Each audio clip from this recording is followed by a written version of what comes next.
কৈলাসের ভারে সাজিল রঙ্গ জবা কৈলাসের ভবানী সাজিল রঙ্গ জবা কে শুনিল ছেড়ে আমার দিবামরি দেশরে সাজিল রঙ্গ জবা কৈলাস ভবানী রে সাজিল রঙ্গ আরে পরে মানসারি দেখিতে শুনে দাও রে সাজিল রঙ্গ জবা কৈলাস ভবানী রে সাজিল রঙ্গ আরো শিবতে আসিয়া ধরিলা দিও দর্শন রে সাজিল রঙ্গ জবা কৈলাসের ভবানী সাজিল রঙ্গ জবা কৈলাসেতে এসে ধরিলা পোড়া কালো গায়ে রে সাজিল রঙ্গ জবা কৈলাসের ভবানী সাজিল রঙ্গ জবা রামপাশেতে দেখে ধরিলা দণ্ডপীঠে রে সাজিল রঙ্গ জবা কৈলাসের ভবানী রে সাজিল রঙ্গ আরো তাহাতে ধরিলা দেখো অঙ্গ গেল জলে রে সাজিল গেছে নারায়ণ কৈলাসের ভবানী রে ওইটাও সাজিল রঙ্গ জবা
দুর্গা তাও বাড়ি আসবি বুড়ো হ্যাঁ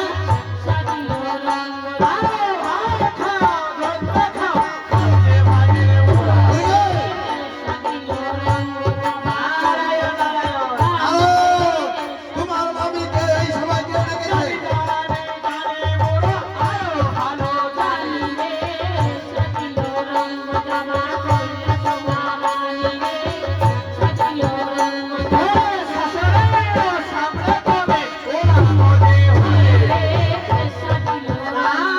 চুপ করো না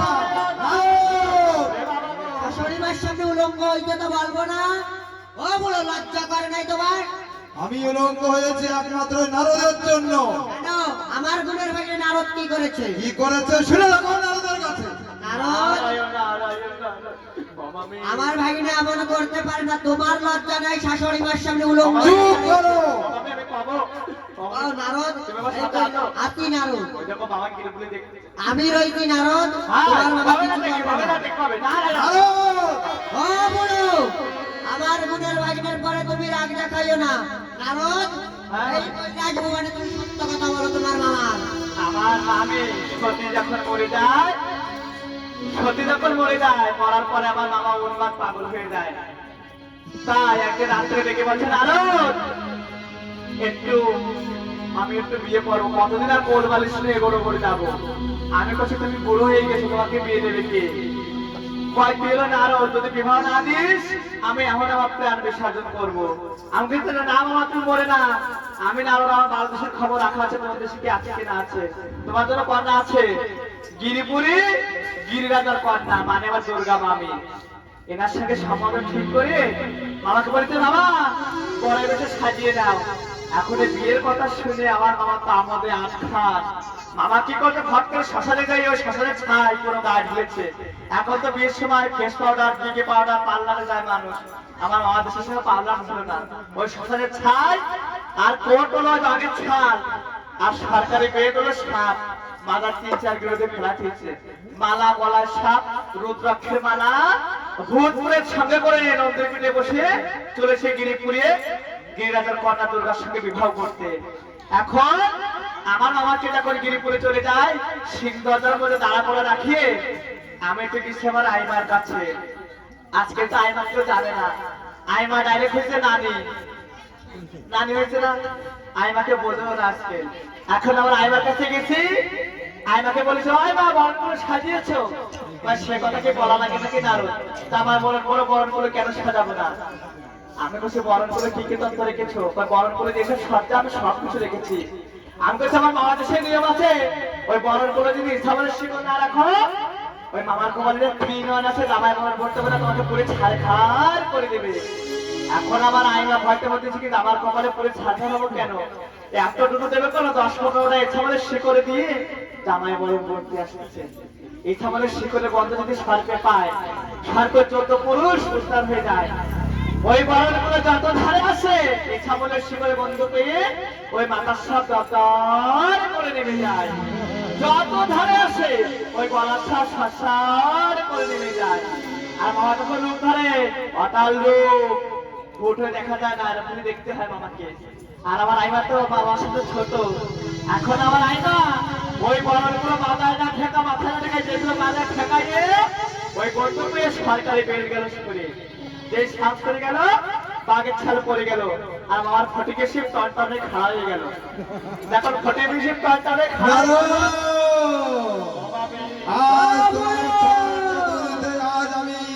আজ আমার শাশুড়ির সম্মুখে আমি ল্যাংটা হয়েছিলাম। এখন আমার মামি কি করেছে, বসে একটা দেখেছে প্রভু, তিনি আমার মায়ের সঙ্গে উল্লাহ করেছে, কাপড় টেনে দিল। আমার মা ভাই কি দুর্গা করে যা ঠান্ডা ঠান্ডা লাগছে বুঝতে পেরেছি। আমি বড় বেশি আমার একটা পজিশন নেই, আমার মা করেছে কি আমার মামিকে কষে দিতেছে সরে যাও। এখন বিবাহ করে যখন কৈলাস করে যায়, আমার মা বলে প্রভু আমার মায়ের সঙ্গে উলঙ্গ হয়ে গেছিল, বেটা আমাদের সাথে কাঁপিয়ে হয় না, তাই আমি তোমাকে এক টিপ দিয়েছিলাম, তুমি আমাকে 2 টিপ কেন দিলে? আর তুমি হলে পিটি মানুষ, আমি হলে পিঠা মানুষ, কেন দেবো না? তাই আমি মনে ভাবি কি বিবাহ করবে শুধু কি বাড়ি করে, তাই না বাবা? চুপ করো দুর্গে, আমি চুপ করছি, তোমার মনের কথা করছে, বুঝছো? চুপ করো। লজ্জা করে না? আমি তো ল্যাংটা হয়েছিলাম, তুমি পুত্রের সঙ্গে কি করেছিলে? চুপ করো দুর্গে। এইভাবে তোমার কণ্ঠে আমি কি করিল? হ্যাঁ, আজ পুত্রের মা হয়ে পুত্রের সঙ্গে কি করেছে তোমার মনে পড়ে না? আমার মামার সঙ্গে লজ্জা ছড়াবার তুমি দুর্গে, ঘরের কথা পরে রেখাও লজ্জা করে না? তোমার লজ্জা বোধ করে না? হ্যাঁ? এই নারদের সম্মুখে তুমি এমন কথা বলতে পারছো? তার বাবা আমার তো লজ্জা। দুর্গে, এখনো বলছি দূরের থেকে কথা বলো। আমি তাকে বলি না বাবা, এটা কিন্তু দেওয়া লাগে ঠাকুর, কি শুনতেছি অভাবে মানুষ স্বামীর রূপ জগৎ থেকে ভুলে যাবে, পুত্র রূপ জগৎ থেকে ভুলে গেছিল। বলো, বলো তুমি বলো। বলো হ্যাঁ বলো, কবরা দেখি হ্যাঁ বলো, বাবু ওইটা বল বাবা বল। বলো। আমি বলছি আমার মুখে মানা না। এখন কার্তিকের মতো রূপবতী দেবতার মধ্যে কেউ নাই, তাই কার্তিকের রূপ দেব দেখে আমার দুর্গামণি পাগল হয়ে গেছিল। একটা রাত্রে দেখে বলে কার্তিক আজকে রাত্রে আসলে আমার যেখানে সহবাস করতে হবে। কার্তিক বলে মাতা তুমি আমার মাতা, আমি তোমার পুত্র, মা হয়ে কেমন করে, পুত্র হয়ে মার নিকটে কেমন করে যাব? তখন আমার আমি গর্জে উঠে বলে আজ কার্তিক তুই যদি আমার নিকটে না আসিস, আমি কেমন করে শরীরকে নির্ধার করেছি তোকে নির্ধার করবো। তাই মায়ের মুখে কুকথা শুনে কার্তিক মনে বসে কাঁদে। আর যখন মনে বসে কাঁদে, ময়ূর ডেকে বলে প্রভু কাঁদছি কেন? কয় সে দুঃখের কথা শুনো না ময়ূর, আজকে আমার মাতা বলেছে আজকে নাকি আমার মাতা নিকটে যাওয়া লাগবে। তাই আর যদি না যায় যে আমার পরশুকে নির্ধার করছে, তেমনি আমাকে নির্ধার করবে। তাই ময়ূর বলে প্রভু তুমি সত্যই তোমার মাতার নিকটে যাবে, আজ যা করতে হয় আমি করবো। আজ এখন রাত হয়ে গেছে, আমার মামি ছেড়ে শুয়ে আছে, তখন কার্তিক আসবে আমার নিকটে। এখন ওই রাত্রে কার্তিক পাড়ার রাত্রে দিতে পা পিছনে ময়ূরটাকে বলে ছি ছি ছি ছি, তার পুত্র বলে এই ঘোড়ার মুখে কেউ বাঁচবে না। তাই আমার মামি গর্জে উঠে ময়ূরকে অভিশাপ করে, সেখান থেকে ময়ূরের কখনো স্বীকার করে না। আরো গর্জে উঠে দুর্গায় অভিশাপ করে